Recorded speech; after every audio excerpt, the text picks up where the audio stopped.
તમે અમારે માટે તમારા તરફની કૃપા મોકલી આપો. ઇઝરાયેલી પ્રજા જ્યારે અરણ્યમાં રહીને પસાર થતી હતી તે વખતે તમે તેઓને માટે 40 વર્ષ સુધી માનના પડવા દીધું. અમારે પણ આજે સવારમાં માનનાની જરૂર છે, આત્મિક માનનાની જરૂર છે, તાજા માનનાની જરૂર છે, તાજગીને માટે એની જરૂર છે. ત્યારે પિતાજી અમે ભૂખ્યા અને તરસ્યા છીએ. જીવનની વાતો તમારી પાસે છે. તમે જીવનની રોટલી છો, જીવનનું પાણી છો, તમે પુનરુત્થાન તથા જીવન છો. આભાર માનીએ છીએ. અને આજે સવારમાં પિતાજી અમે જે હેતુને માટે આવ્યા છે હેતુને તમે સફળ કરો. તમારા સેવકનું મુખ બનો. રાજ્ય સર્વ ઉપરની વાણી મોકલી આપો. તમારા હાથમાં સોંપાયેલી છે. મુક્તિદાતા ઈસુના નામમાં સાંભળો માન્ય કરો. આમેન. ખ્રિસ્તી મંડળીને માટે આજનો દિવસ તે બહુ જ મહિમાવંત દિવસ છે. અને ખરેખર તો બીજા લોકોને પ્રભુના વચનો આપવાને માટે આપણી પાસે ઘણા કારણો છે. અને ઘણા કારણોમાં આજનો દિવસ મહત્વનો છે ને તે એ કે ઈસુ ખ્રિસ્ત ઉઠ્યા છે. Hallelujah, hallelujah. અને લોકોને આપણે એ જણાવવાનું છે. આપણે જે ઈશ્વરનું ભજન કરીએ છીએ તે જીવન ઈશ્વર છે. ક્યારેક આપણો જે વિશ્વાસ છે તે ડેડ પણ હોય છે. પેલા લોકોની પાસે જે ઈશ્વર છે બોલતા નથી, ચાલતા નથી, હાલતા નથી, વાતો કરતા નથી, અને છતાં એમનો વિશ્વાસ તો પાછો કરો. એ પણ એટલું સાચું છે. એનીવે આજે સવારમાં આપણે ઈસુ ખ્રિસ્તને કબરમાંથી ઉઠેલા નિહાળીએ છીએ. બીજી એક બાબત અગત્યની છે કે એ પ્રભુ ઈસુ ખ્રિસ્ત એક કુમારીને પેટે એમનો જન્મ થયો. જે વૈજ્ઞાનિક ધોરણ કહેવાય, જે શારીરિક જે બાબત કહી શકાય, એવી કોઈ અસાધારણ ઘટના બની હોય તો તે ઈસુ ખ્રિસ્તના સંબંધી બનેલી છે. કુમારીને પેટે તેમનો જન્મ થયો. વધસ્તંભ પર તે મરણ પામ્યા ભલા શુક્રવારના દિવસે. અને ઈસ્ટરની વહેલી સવારે તે જીવતા થયા. અને તે પુનરુત્થાન પામેલા પ્રભુ છે. ગઈકાલે આજે સદાકાળ એવા ઈશ્વર છે. આલ્ફા અને ઓમેગા, આદિ અને અંત એવા ઈશ્વર છે. સમગ્ર વિશ્વના અસંખ્ય લોકો તે પ્રભુને માને છે. અને એટલા માટે હું તમને બોલાવીશ કે ઈસુ ઉઠ્યા ભોરથી તમારે બોલાવવાનું છે જય પોકારો જોરથી. હો, ઈસુ ઉઠ્યા ભોરથી જય પુકારો જોરથી. હાથનો ઉપયોગ કરે. ઈસુ ઉઠ્યા ભોરથી જય પુકારો જોરથી. ઈસુ ઉઠ્યા ભોરથી જય પુકારો જોરથી. આજે કબર ખાલી છે. મેં તમને મારા સંદેશાઓમાં કહ્યું કે 2004ના વર્ષની અંદર હું ત્યાં ઇઝરાયલ ગયો. મારા પત્ની પણ હતા. અમે 35 થી 40 લોકો હતા. અને અમે એ કાલ્વરીની ટેકરી આગળ ગયા અને ત્યાં ગેથસેમાનમાં ત્યાં ગયા અને એ કબર જોઈ. એ કબર ખાલી છે.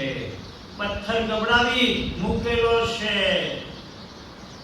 કબર ખાલી છે. આપણા જેવી કબરો ત્યાં ઇઝરાયલમાં નથી. હો, પાછું એટલે તમને મગજમાં નહીં આવે. એમની જે કબરો છે તે અંદરની બાજુએ છે, સારી એવી પહોળી છે. અને પછી એ ગુફાની અંદર એ શબને મૂકવામાં આવે છે. અને ઘણી બધી જે કબરો છે તે બહુ જ મોટી કબરો છે. અને ઈસુ ખ્રિસ્તની કબર એ પ્રકારની હતી. લગભગ 35 થી 40 માણસો અમે કબરની અંદર ત્યાં ગયા. અને અમે જે હમણાં તમારી આગળ જે સ્લોગન પોકાર્યું ને એ પ્રકારનું સ્લોગન અમે પોકાર્યું. અને બહેનો જે આંસુ સારતા હતા તે બંધ થઈ ગયા અને પછી હસવા લાગ્યા, એકબીજાને ભેટવા લાગ્યા અને એકબીજાને કહેવા લાગ્યા કે ઈસુ ખ્રિસ્ત ઉઠ્યો છે.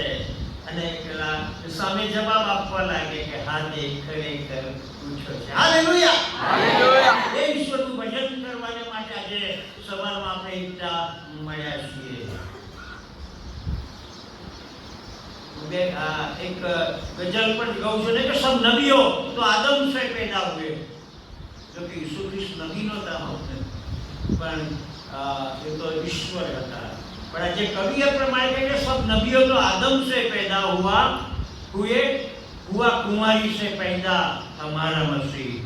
सब नबियों तो मिट्टी में मिल गए, कब्रों में मिल गए, जिंदा हुआ कब्रों से हमारा मसीह. Hallelujah, hallelujah. હાલેલુયા. આપણા જે રિલિજન કહેવાય એની સાથે બીજું પણ એક રિલિજન છે અને એ તો મુસ્લિમ રિલિજન છે, અપનેવાળો. હું એ લોકોને કહું છું કે અપનેવાળો. મુસાફરી કરું, રિક્ષામાં બેસું તો પણ શું નામ છે કે મેરા નામ અયુબ, એટલે પહેલા તમે તો કહું તો અપનેવાલે રહે, એટલે ત્યાં મિત્રતા શરૂ થઈ જાય અને ત્યાં પછી વાર્તા શરૂ થઈ જાય. 10 કે 15 મિનિટની વાર્તા ચાલે, આખી સુવાર્તા એમને આપી દેવામાં આવે. કુરબાનીની અને ઈદની હવે જરૂર નથી, બકરું કાપવાની જરૂર નથી. ઈસુ ખ્રિસ્ત તમારી માટે અને આપણા સર્વને માટે વધસ્તંભ ઉપર મૃત્યુ પામ્યા છે એ વાત કહીને એ સુવાર્તા પૂરી કરવામાં આવે. અને એમ છતાં આ ઇસ્લામિયા લોકો છે એમને તો તકલીફ તો છે જો. એમને ઈસુ ખ્રિસ્તના સંબંધીનો પ્રશ્ન છે. પહેલો જે પ્રશ્ન એમની પાસે છે તે એ આપણે માનીએ છીએ કે ઈસુ ખ્રિસ્ત ઈશ્વરના પુત્ર હતા અને આપણે ટ્રિનિટીમાં માનીએ છીએ ઈશ્વર પિતા, ઈશ્વર પુત્ર અને ઈશ્વર પવિત્ર આત્મા. બોલવાનું મારી સાથે તો જરા સારું લાગે. ઈશ્વર પિતા, ઈશ્વર પુત્ર અને ઈશ્વર પવિત્ર આત્મા, 3 in 1. અને એને આપણે માનીએ છીએ. પણ આ ઇસ્લામના લોકો છે તે એ પ્રમાણે કહે છે કે જબ અલ્લાહ કો બીવી નહીં થી તો બચ્ચા આયા કહા સે. વર્ષોથી સાહેબ તમને આ પ્રશ્ન છે. અલ્લાહને જો બીવી જ નહોતી તો પછી એને બાળક ક્યાંથી આવ્યું? કે પ્રશ્ન સદીઓથી એમને સતાવે છે. અને બીજી ઘણી બધી બાબતો તે જણાવે છે. આ બાઇબલને તેઓ बिगड़ी हुई किताब તરીકે માને છે. કિતાબ તો ખરી પવિત્ર કિતાબ અને આપણને એ કિતાબ વાળે લોક તરીકે આપણને ઓળખે છે. એમાં જે ઇંજીલ છે, 4 સુવાર્તા એ કુરાને શરીફમાં છે. પણ આપણે જે બાઇબલ છે એને એ લોકો માનતા નથી. બાઇબલ बिगड़ी हुई किताब है एम माने છે અને એ કહે છે કે કુરાને શરીફમાં આવું વાંચ્યું છે. એટલે હવે કુરાને શરીફ આવ્યું પહેલા કે પછી બાઇબલ આવ્યું એ પણ ખબર નથી. મોહમ્મદ પૈગંબર તો પછીથી આવ્યા અને પછીથી કુરાને શરીફ આવ્યું. તમે કદાચ લોકો મુસ્લિમ લોકોની સાથે વાત કરતા હોય તો તમે પ્રેમથી એમની સાથે વાત કરી શકો. પણ આજે સવારમાં હું તમારી આગળ ઈસ્ટરના 4 સંદેશા લઈને હું આવું છું. પહેલો જે સંદેશો છે, પહેલી જે વાર્તા છે, ધ સ્ટોરી ઓફ કોન્સોલેશન, દિલાસાની વાર્તા. ઈસ્ટરની જે વાર્તા છે તે દિલાસાની વાર્તા છે અને એના માટે યોહાનની લખેલી જે સુવાર્તા છે અને એનો જે 20મો અધ્યાય છે તે તરફ આપણે ખુલ્લું રાખીશું. અને ત્યાં આગળ આપણે જો જોઈએ છે તો ત્યાં આગળ જબરદસ્ત કોમ્પિટિશન ચાલે છે. દોડાદોડી ચાલે છે ઈસ્ટરની વહેલી સવારે. ત્યાં શું લખ્યું? 20મો અધ્યાયની પહેલી કલમ. ત્યારે અઠવાડિયાને પહેલે દહાડે મોટે માણસ કે અંધારું હતું. એવામાં મગદલાની મરિયમ કબર આગળ આવી ને કબર પરથી પથ્થર ખસેડેલો તેને દીધો. સૌ પ્રથમ ઈસ્ટરની વહેલી સવારે આવનાર જો કોઈ હોય તો એ બેન હતી મરિયમ મગદલ મક્કાની મરિયમ કબર આગળ આવીને ઊભીને એને જોયું તો કબર પરથી પથ્થર ખસેડેલો તેને દીઠો. ત્યારે તે દોડીને ગઈ સિમોન પિતાની પાસે ગઈ અને બીજો શિષ્ય એટલે કોણ? યોહાન. યોહાનની સુવાર્તામાં પ્રભુ ઈસુ આજે સુવાર્તામાં યોહાન પોતા વિશે કંઈ લખતો નથી હો. તો હું યોહાન મેં આ સુવાર્તા લખી છે એવું નહીં, પણ કોઈ શિષ્ય એટલે પોતાના સંબંધી કે લખે છે. અને તે દોડીને સિમોન પીતરની પાસે તથા પેલો બીજો શિષ્ય એટલે યોહાન એની પાસે જેના પર ઈસુ પ્રેમ રાખતો હતો તેની પાસે જઈને તેઓને કહે છે કે તેઓએ પ્રભુને કબરમાંથી કાઢી લીધો છે અને તેઓએ તેને ક્યાં મૂક્યો છે તે અમે જાણતા નથી. તેથી પીતર તથા પેલો બીજો શિષ્ય યોહાન કબર તરફ જવા નીકળ્યા. બંને સાથે દોડ્યા. પેલી જેને કહેવાય ને ધડાધડી કહી શકાય એવી હરીફાઈ જ્યારે દોડ્યા. પણ પેલો બીજો શિષ્ય યોહાન તેના સંબંધી શું લખ્યું છે તે કબર તરફ જવા નીકળ્યા અને દોડ્યા. પણ પેલો બીજો શિષ્ય પીતરને પાછળ મૂકી દીધો અને નીચે પડીને અંદર જોયું અને ત્યાં સોનાના લુગડા પડેલા દીઠા. તો પણ તે માહે ગયો નહીં, એ બહારનો બહાર ગયો. પણ સિમોન પીતર પણ તેની પાછળ આવીને કબરમાં બેઠો અને તેણે પણ સોનાના લુગડા પડેલા દીઠા. 11મી કલમ વાંચો કોઈ? પણ મરિયમ બહાર કબરની પાસે રડતી ઊભી રહી. તે રડતા રડતા નીચે નમીને કબરમાં ઢોકિયા કર્યા કરતી હતી. જ્યાં સુધી ઈસ્ટરની સવારે મરિયમ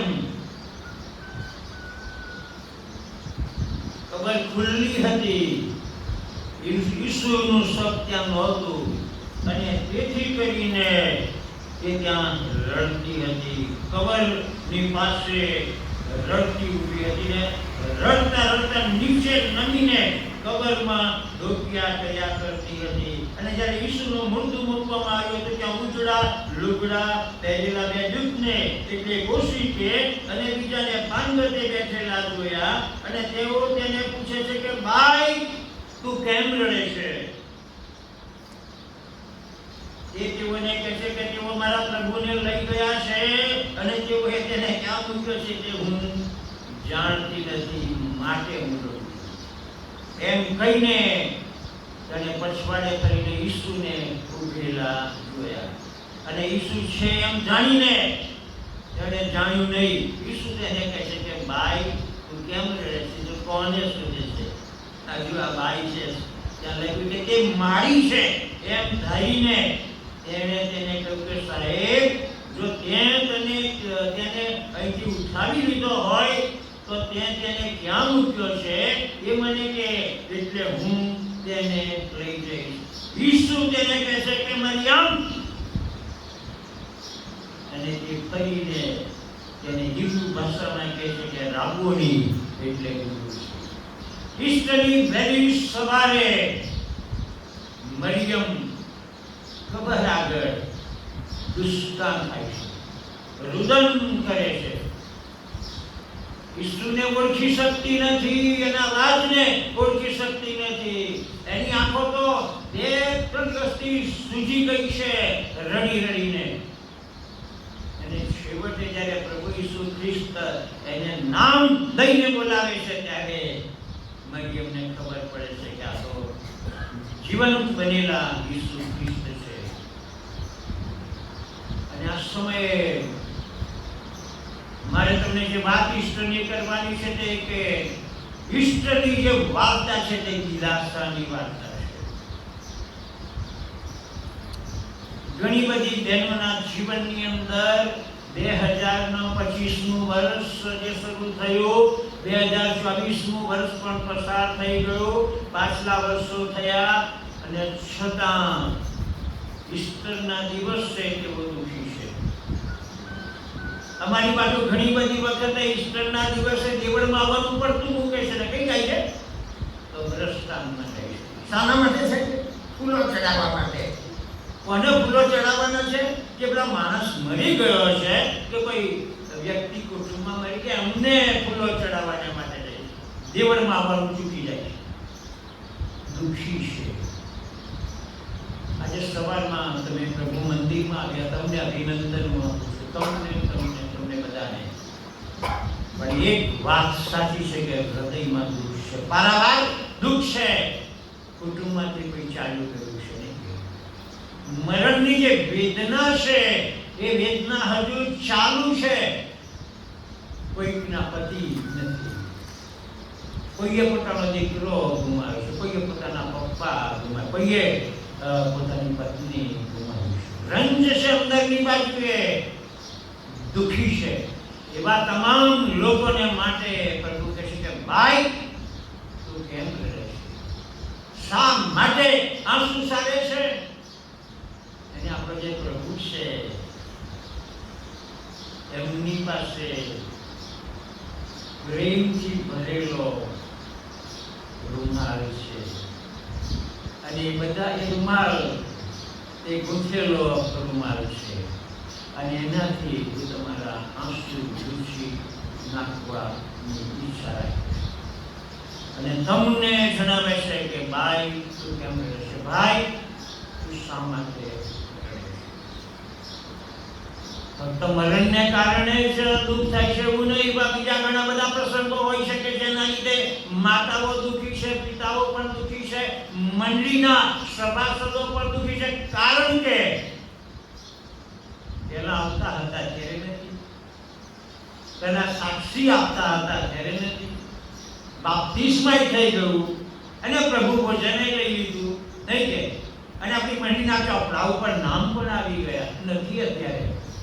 અને એવા લોકોના સંબંધી મંડળી દુઃખી થાય એ સારું છે. અને પ્રભુની પાસે એવા લોકો આવે એ પણ સારું છે. બીજી જે વાર્તા હું તમને કહેવા માંગુ છું તે ઈસ્ટરની વાર્તા, the story of resurrection, joy and peace. શાંતિની વાર્તા છે, આનંદની વાર્તા છે. તમે નવા નવા વસ્ત્રો પહેરીને આવ્યા છો નહીં કે, એની વાર્તા છે.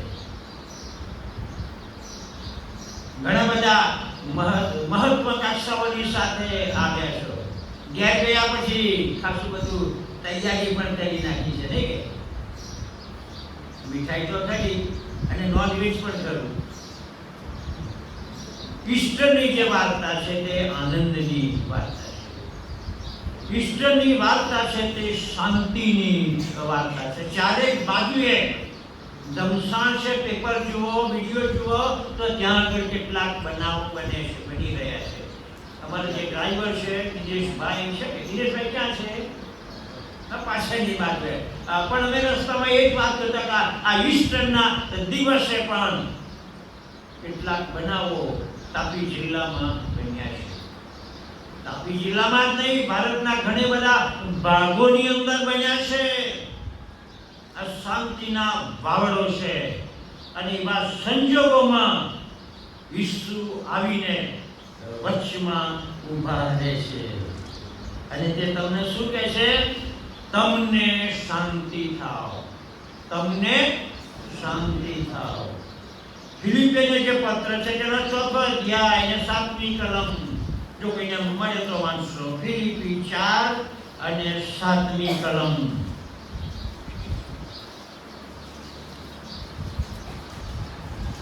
અને દેવની શાંતિ એ સર્વ સમશક્તિ બહાર છે તે ખ્રિસ્ત ઈસુમાં તમારા હૃદયોની તથા મનોની સંભાળ રાખશે.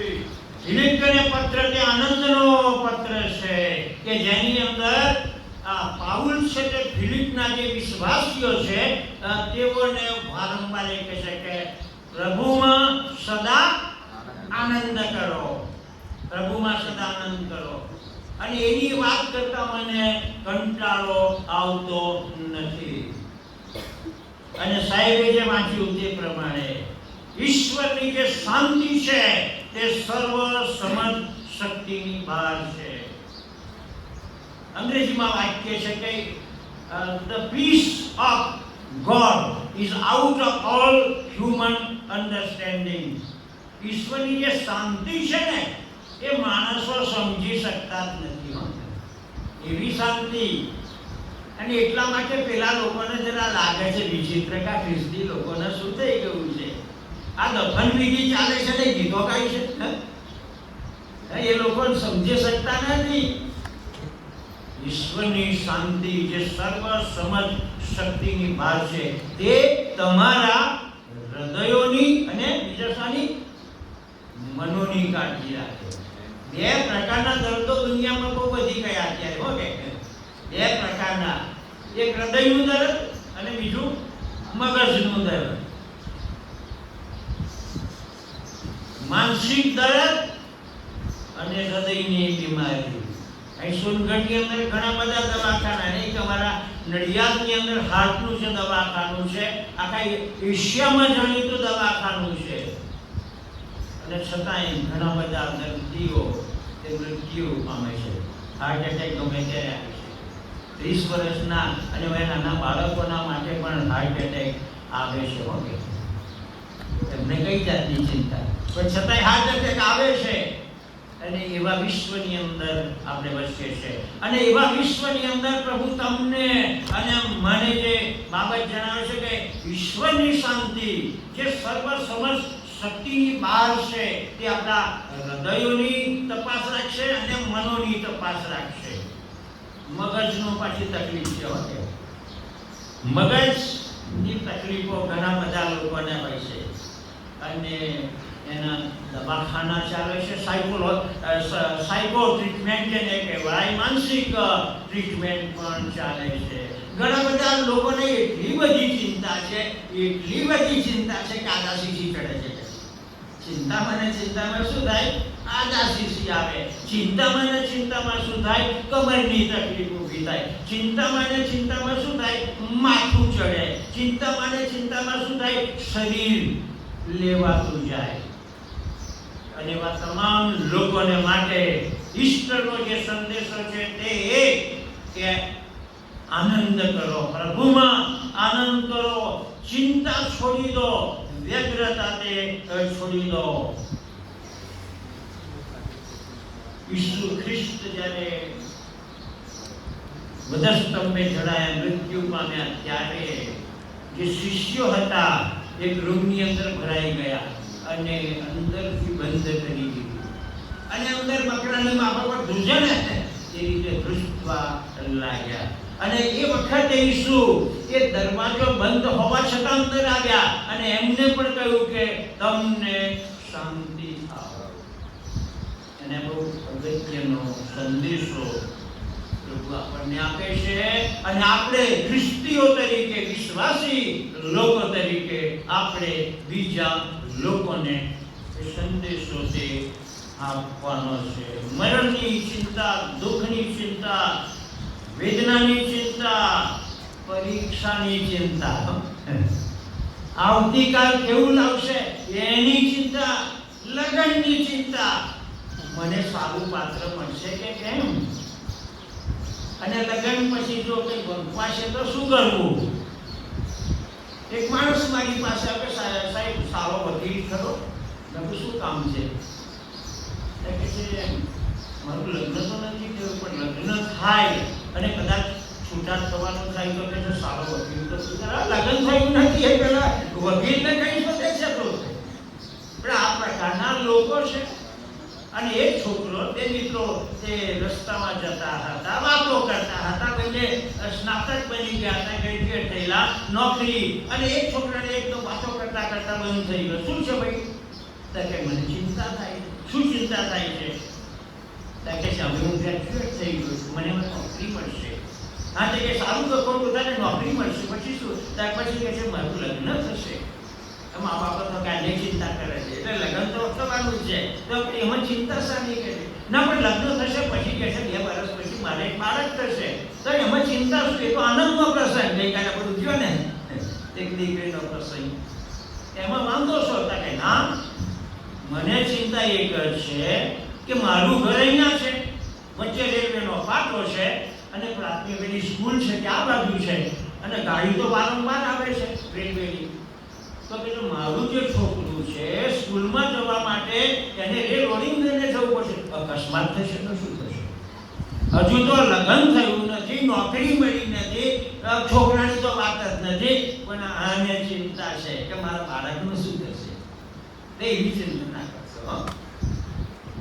ભવિષ્યની જે ચિંતા છે એને માટે સીન ઓફ એઝમ્પશન જેને ધારણાનું પાપ કહે. હજુ કશું થયું નથી અને એના માટે આપણે ધારી રહીએ છીએ અને બધાની અંદર ઈશ્વર તમને એની શાંતિ આપે છે.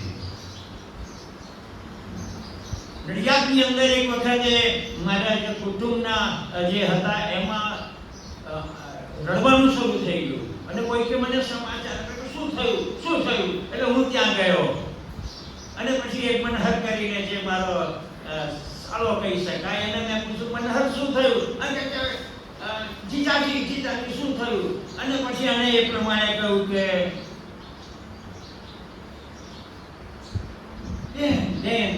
શું છે બહેનનું શું છે. પછી એકદમ એના નીચે એની બહેન આવી એ પછી રડવા લાગી જીજાજી શું થયું કે છે સમાચાર આવ્યા. શાના સમાચાર? તાર આવ્યો છે. અને પણ શું છે તો કહો, વાત કરો. અને એવામાં પછી મારા જે આંટી કહેવાય આંટી એ આવ્યા અને કહે છે કે બહુ દુઃખદ સમાચાર. શું છે? કે છે કાંતાનો તાર આવ્યો છે. તાર આવ્યો છે તો વાંચો તો છે કરો લાવો જોઈએ તો તાર તો ઉઘાડેલો જ નહીં પાછો. અને તાર પછી ખોલ્યો અને મેં એમને ત્યાં તો એવું લખેલું કે શશિકાંતા એરાઇવ્સ સહારા એરપોર્ટ કમ એન્ડ રિસીવ. શશિકાંતા જર્મનીમાં ત્યાં નર્સિંગ કરતી હતી અને એને તાર મોકલેલો અને ત્યારે તો આપણા વિડીયો આપણે એ નહોતું મોબાઈલે અને એને તાર મોકલ્યો કે શશિકાંતા મુંબઈના સહારા એરપોર્ટ ઉપર આવે છે, તમે આવો અને એને મળો અને એને લઈ જાઓ નડિયાદ. મેં કહ્યું કે ભાઈ રડવાનું બંધ કરો અને 500 ગ્રામ પેંડા મંગાવો અને વેચો. શશિકાંતા આવે છે જર્મનીથી. કે ના હોય એટલે ભાઈ તમારો તાર કે છે. એટલે ઘણી બધી વખતે આપણે બોલતા જ નથી, તારેય નથી બોલતા ને કશું નથી બોલતા. અને કોઈને જરાક મગજમાં ભરવી નાખ્યું ને કે તમારી દીકરી એટલે કોઈ શું મારી દીકરી, તમારો દીકરો એટલે શું પણ. અને ત્યાં વાર્તા ભૂલી જાય છે. ઘણી બધી વખતે ત્યાંનો આ રીતની વાત કરે છે એટલે પછી આગળ વાત જ ના કરે તો પેલીને ખબર પડે મારી દીકરી એટલે એનું ચોક્કસ કશું થાય લખું થઈ ગયું ગમે તે થઈ ગયું. આવી વાર્તાલાપને પછી ચિંતા ને ચિંતા ને ચિંતા. ઈશ્વર આજે સવારમાં એ ચિંતાથી તમને મુક્ત કરવા માંગે છે, અમને મુક્ત કરવા માંગે છે, મંડળીને મુક્ત કરવા માંગે છે. ઈશ્વરની જે વાર્તા છે તે વિશ્વાસને રજૂ કરવાની વાત છે, વિશ્વાસની કબૂલાત કરવાની વાર્તા છે. અને ત્યાં થોમાની વાર્તા આવે છે 20મો અધ્યાય 24મી કલમથી 29મી કલમ સુધી કોઈ વાંચશો. પણ ઈસુ આવ્યો ત્યારે થોમા 12માનો એક જે દિદુમસ કહેવાતો હતો તે તેઓની સાથે ન હતો. તેથી બીજા શિષ્યોએ તેને કહ્યું કે અમે પ્રભુને જોયો છે. પણ તેણે તેઓને કહ્યું કે તેના હાથમાં કિલાવના વેર જોયા વિના તથા મારી આંગળી કિલાવના વેરમાં મૂક્યા વિના તથા તેની કૂપમાં મારો હાથ ઘાલ્યા વિના હું વિશ્વાસ કરવાનો જ નથી. 8 દાડા પછી ફરીથી તેના શિષ્યો ઘરમાં હતા. થોમા પણ તેઓની સાથે હતો. ત્યારે બારણા બંધ કર્યા છતાં ઈસુએ આવીને વચમાં ઉભા રહીને કહ્યું કે તમને શાંતિ આવો. પછી તે થોમાને કહે છે કે તારી આંગળી અહીં સુધી પહોંચાડને, મારા હાથ જો અને તારો હાથ લાંબો કરીને મારી કૂપમાં ઢાળ અને અવિશ્વાસી ન રહે પણ વિશ્વાસી થા. થોમાએ ઉત્તર આપ્યો કે મારા પ્રભુ અને મારા દેવ. ઈસુ તેને કહે છે કે તે મને જોયો છે, માટે તે વિશ્વાસ કર્યો છે. જેઓએ જોયા વિના વિશ્વાસ કર્યો છે તેઓને ધન્ય છે. ઈસુ ખ્રિસ્ત થોમાને કહે છે કે તે મને જોયો છે માટે તે વિશ્વાસ કર્યો છે, પણ જેઓએ મને જોયા વિના વિશ્વાસ કર્યો છે તેઓને ધન્ય છે.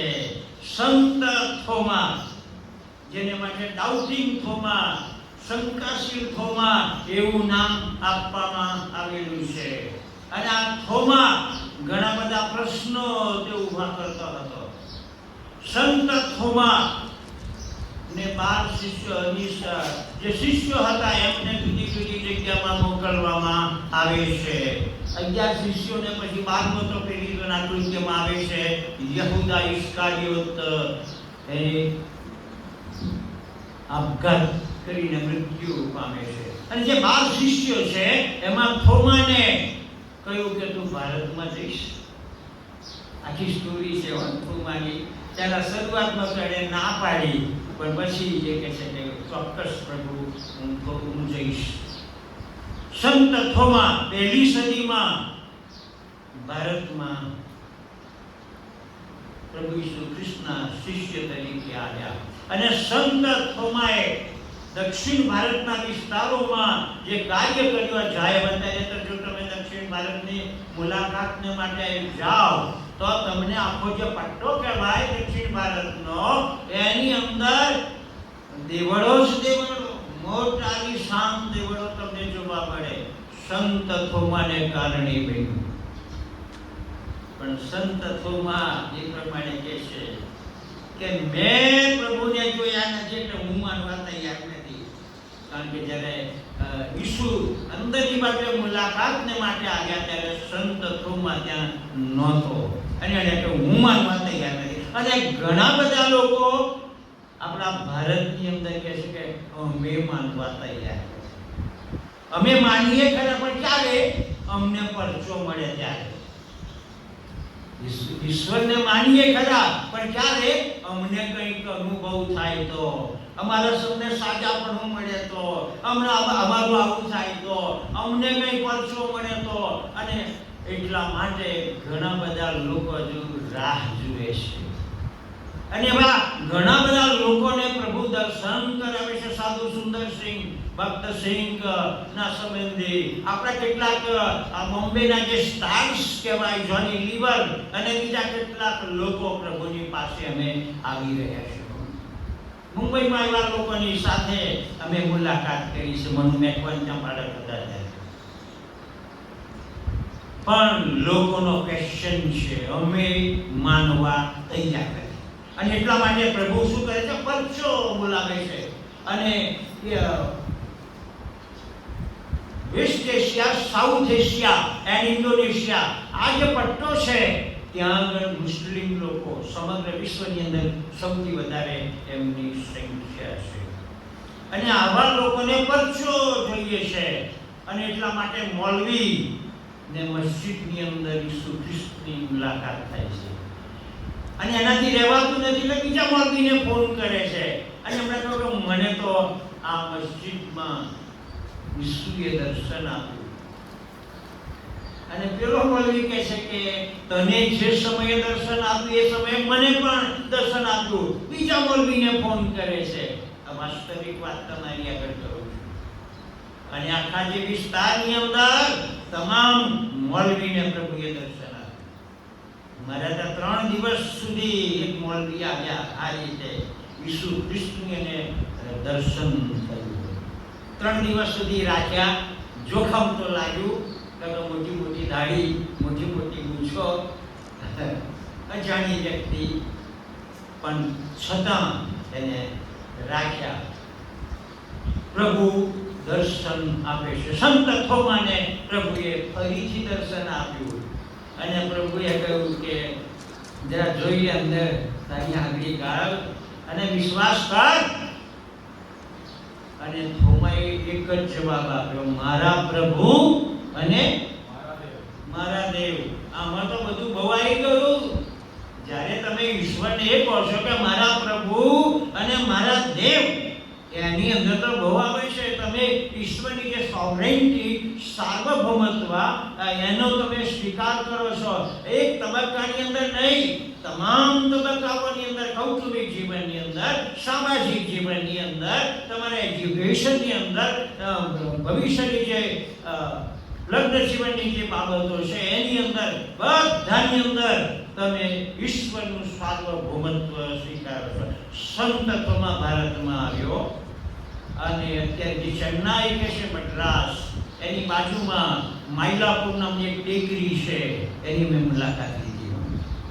અને માયલાપુરની ટેકરી ઉપર એક ગુફાની અંદર નીચેની બાજુએ જે ધર્મજનોની લોકો એને ખંજર મારી ત્યારે પ્રાર્થના કરતા મૃત્યુ પામ્યો સંતત્વમાં.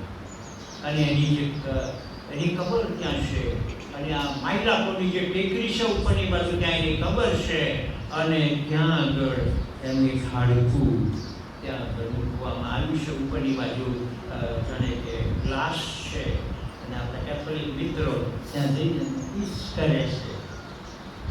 એ જગ્યાએ થોડા વર્ષો પહેલાં હું ગયો અને મેં મારા જીવનનું ફરીથી પુનઃસ્થાપનાનું કાર્ય સોંપ્યું. સંતત્વમાં ભારતમાંથી આવી અને એને કુરબાની આપી. ખ્રિસ્તી ધર્મમાં લાખો શહીદો કુરબાનીની કિંમત ચૂકવી ગયા.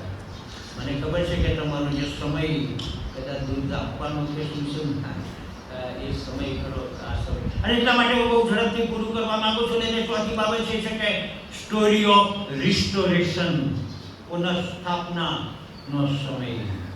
ઈસ્ટરનો સમય પુનઃસ્થાપનાનો સમય છે. એ બેઠાડું અહીંયા રહેવાનું નથી. અમે ફરીથી પ્રભુમાં પુનઃસ્થાપિત થવાનું છે. અમે સાંજે ગાડીમાં જતા રહીશું, પણ પ્રભુએ અમને, મને ને મારા ધર્મપત્નીને પુનઃસ્થાપિત કર્યા છે. એ સારું કે આવતી ઈસ્ટર સુધી અમે બહુ ઝડપથી કામ કરીએ, સેવા કરીએ અને પ્રભુમાં નવું બળ અને નવું સામર્થ્ય મેળવીએ. અને જે પુનરુત્થાન પામેલા પ્રભુ છે એમનું સામર્થ્ય મેળવીને મહાન કામોને માટે અમે તૈયાર છીએ. ઈસુ આપણા શોકને આનંદમાં લાવે છે. ઈસુ આપણા ગભરાટને શાંતિમાં લાવે છે. ઈસુ આપણો જે ડાઉટ છે, ક્વેશ્ચન છે, એના સંબંધી આપણને વિશ્વાસ આપે છે. આપણે પુનઃ સ્થાપનાની જરૂર છે. અને એ તો પિતરના સંસ્થાપનની વાત અહીંયા આગળ ત્યાં લખવામાં આવેલી છે. પ્રભુ ઈસુ ખ્રિસ્તે ફરીથી દર્શન આપ્યું અને સિમોન પિતરના સંબંધીની એ વાત છે. અને સિમોન પિતરને બીજા શિષ્યોએ તો બધું કઈ જાય છે કે માછલા મારવા લોકો ઈસુ ખ્રિસ્ત પુનરુત્થાન પામ્યા, નવું જીવન કર્યું, તેમને દર્શન આપ્યું. અને સિમોન પિતર બીજા શિષ્યોને કહે છે કે હું માછલા મારવા જઉં છું. સિમોન પિતરને તો પ્રભુએ કહ્યું હતું કે તમે મારી પાછળ આવો અને હું તમને માણસોને પકડનાર. ઈસ્ટર પછી માછલા મારવાની વાત સિમોન પિતર. અને સિમોન પિતરને પ્રભુ ઠપકો આપે છે. એ આખી લાંબી વાર્તા છે, તમે વાંચી શકો છો. અને સિમોન પિતર પ્રભુની આગળ દુઃખી થાય છે.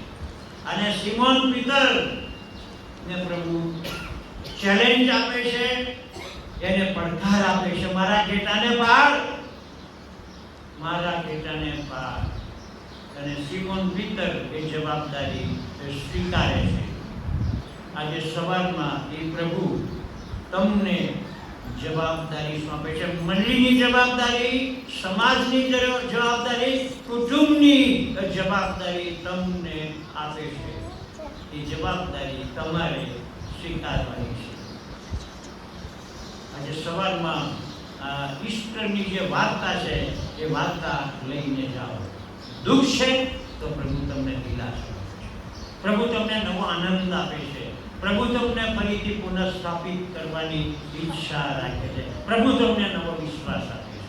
અને વિશ્વાસમાં તમે વૃદ્ધિ પામો એવી પ્રભુની ઈચ્છા છે. છેવટે એક જ બાબત કે પ્રભુને માટે નિર્ણય કરો. I have decided to follow Jesus, no turning back, no turning. यीशु के पीछे मैं चलने लगा, न लूटूंगा, न लूटूंगा. અને ઈસ્ટરનો સંદેશો લઈને તમે આ જગ્યાએથી વિદાય લો એવી મારી અને પાલક સાહેબની અને સેવકોની ઈચ્છા છે. પ્રભુ એ માટે તમને પુષ્કળ કૃપા બક્ષે. આવો શાંત પ્રાર્થના કરીએ, આંખો બંધ કરીએ, મસ્તકો નમાવીએ, પ્રભુની સહાય માંગીએ.